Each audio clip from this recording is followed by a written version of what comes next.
topic. I had recently made a short video talking about is LeBron James really the GOAT? Um, and I realized that the reason why people can't answer that question is because everybody have their own interpretation of what makes someone a GOAT. And I was talking about this, and I had made that video, and I sent it to a friend of mine. And a friend of mine, my man, I'm gonna put your name out there, son. I mean, my man Ib, sent me a video back, and the video was playing reactions of Paul Pierce and KG talking about why they think LeBron James is a GOAT. So here's the reason why I think is there's so many conflicting um, answers when it comes to who's a GOAT or what have you. So this is why Paul Pierce and KG believes that LeBron James is now the GOAT. So I'm gonna play this real quick. Look. We talk about the GOAT, man. He might be the GOAT. I don't see nobody passing him in our lifetime in the scoring, for one. Two, when you look at his accolades and you look at the longevity, and then you look at the biggest part of it was the expectations coming out of high school, that type of pressure. I remember. So let's pause it right there. Fair use act. Fair use act. Just using this clip to prove a point. So he said his the pressure, the accolades, and the longevity is what make LeBron James his GOAT. Now, and I understand for each person is different. Some people believe that's what makes somebody the GOAT.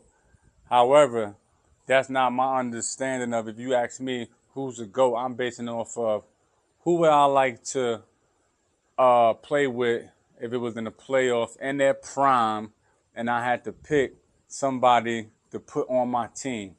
One player out of any NBA player ever to exist in the history of the NBA, who would be that one guy that you would pick and say, I want him as my number one pick on my team because of in certain scenarios like an NBA playoff 7-game series, I got that guy on my team.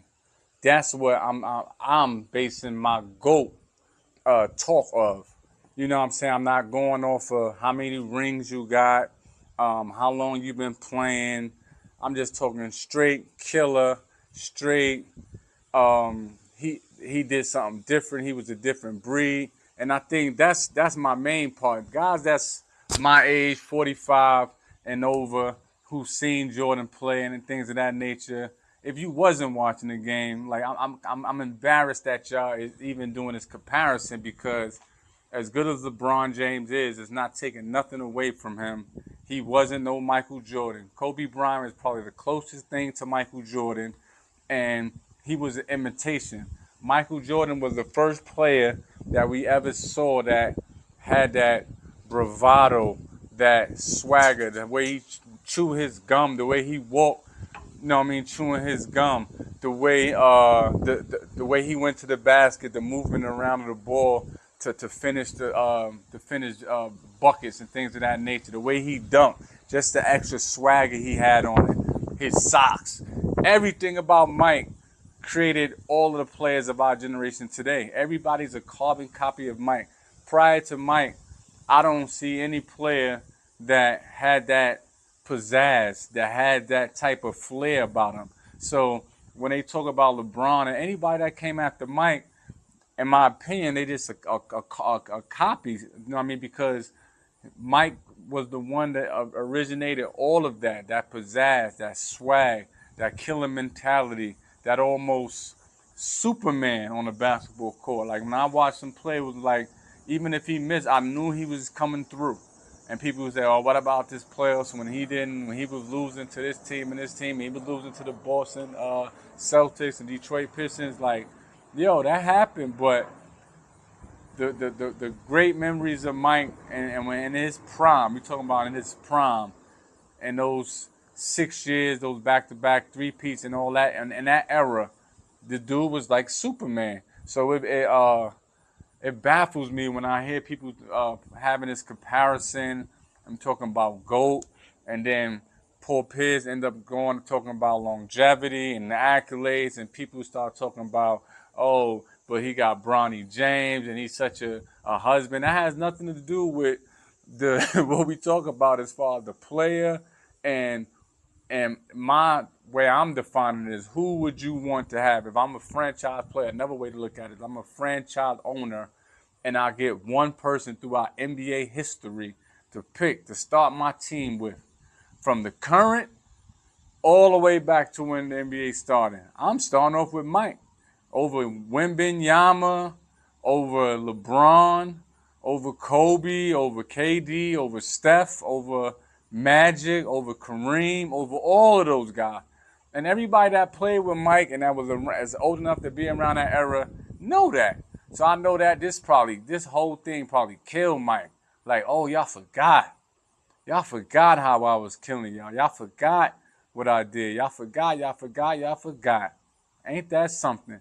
So you talk about all these points and all that. LeBron did that. He's a durable player. He's came in the league since he was 18. He played way longer than Mike.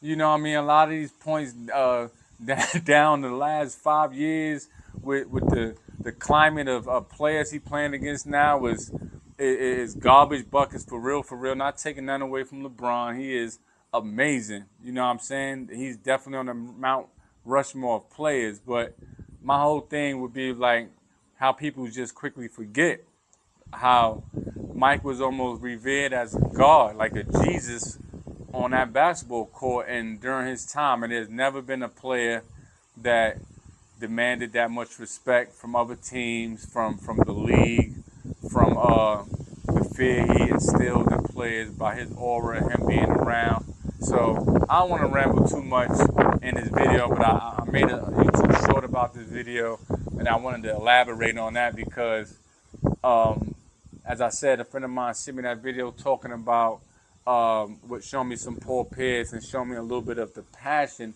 Paul Pierce and these guys had about what they claim to believe, and I don't really think they believe that. I think they really riding coattails, and they saying that because it sounds good, and they throwing this accolades and longevity things into that whole dynamic to make them ride that coattail, knowing deep down in their heart that when it comes to that one guy that you want to have on your squad, you already know who that is. Live life, make it happen, baby.